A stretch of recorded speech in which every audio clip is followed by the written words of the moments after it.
श्री गजानन जय गणेश। आप सभी का स्वागत है आपके YouTube चैनल श्री गणेश में। इस वीडियो में हम भगवान श्री गणेश के विषय में चिंतन करेंगे।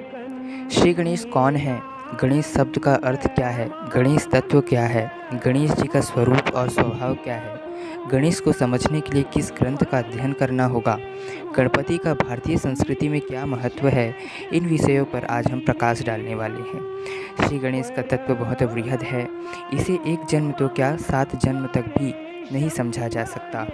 इसे समझाने और समझने का प्रयास कोई नहीं कर सकता। यह चैनल केवल एक साधन है, जिसके चैनल केवल एक प्रयास कर रहा है जिससे हम श्री गणेश के तत्व को समझ सकें। जब हम गणेश या गणपति कहते हैं तो मन में एक ही ध्यान आता है, गदशीस, लंबा उदर, विशाल शरीर वाले देवता या भगवान, जिनका शीश भगवान शिव ने क्रोधवश द्वार की रक्षा करने के वक्त विलग कर दिया था और माता पार्वती के दुख प्रकट करने पर एक हाथी के बालक का शीश उस बालक के तन से जोड़कर उसे आशीर्वाद देकर अपने शिव गणों का नायक या पति बना दिया। इसलिए वो गणेश या गणपति कहलाए। किंतु ऐसा नहीं है और इसे ही समझने का प्रयास हम इस चैनल के माध्यम से करेंगे।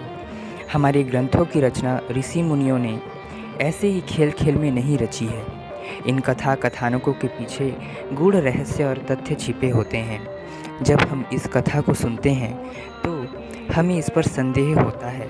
कुछ लोग तो गलत तर्क भी करते हैं, किंतु इसके गूढ़ रहस्य को समझने का प्रयास कोई भी नहीं करता। श्री गणेश केवल इस कहानी में सिमट कर रख दिए जाते हैं और उनकी व्यापकता के विषय में हम भूल जाते हैं। हम सोच भी नहीं सकते, सोचने का प्रयास भी नहीं करते कि आखिर ऐसा क्या है उनमें कि वे प्रथम पूज्य हुए। इस विषय में भी बस शिव पार्वती की परिक्रमा करने वाली बात या कथा हमें मालूम है, किंतु इतना पर्याप्त नहीं है। मैंने कहा ना कि अगर हम गणेश शब्द का निरूपण ही करने लग जाएं तो वर्षों बीत जाएगा। वैसे श्री गणेश के विषय में अन्य कई पुराणों में भी जिक्र किया गया है और हर पुराण में उनके जन्म की विभिन्न कथा कही गई है। ऐसे कल्प भेद से अलग अलग मनवंतरों की घटना इसमें व्याप्त है। उदाहरण के तौर पर शिव पुराण के अनुसार गणेश का अवतार प्रत्येक कल्प में होता है।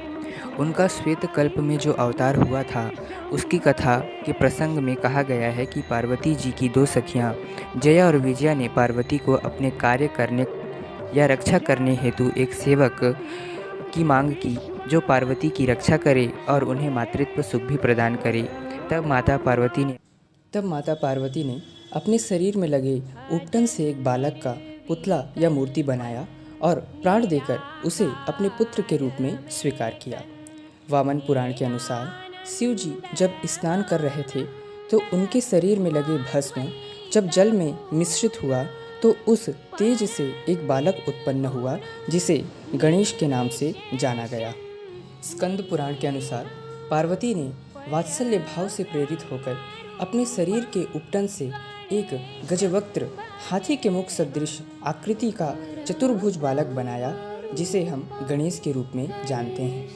वाराह पुराण के अनुसार देवों तथा पितरों ने जब भगवान शिव के पास जाकर यह प्रार्थना की कि वह दुष्टों के कार्य में विघ्न उत्पन्न करने तथा सज्जनों के कार्य को निर्विघ्न सिद्ध करने हेतु एक देव की सृष्टि करें, तब शिव के द्वारा प्रसन्न होकर उनकी अष्टमूर्तियाँ में से एक आकाश मूर्ति अदृश्य हो गई थी तथा वह उस आकाश मूर्ति से एक कुमार का आविर्भाव हुआ जिसे विनायक, विघ्नकर्ता, विघ्नहर्ता, गजास्य, गणेश जैसे नामों से पुकारा जाता है।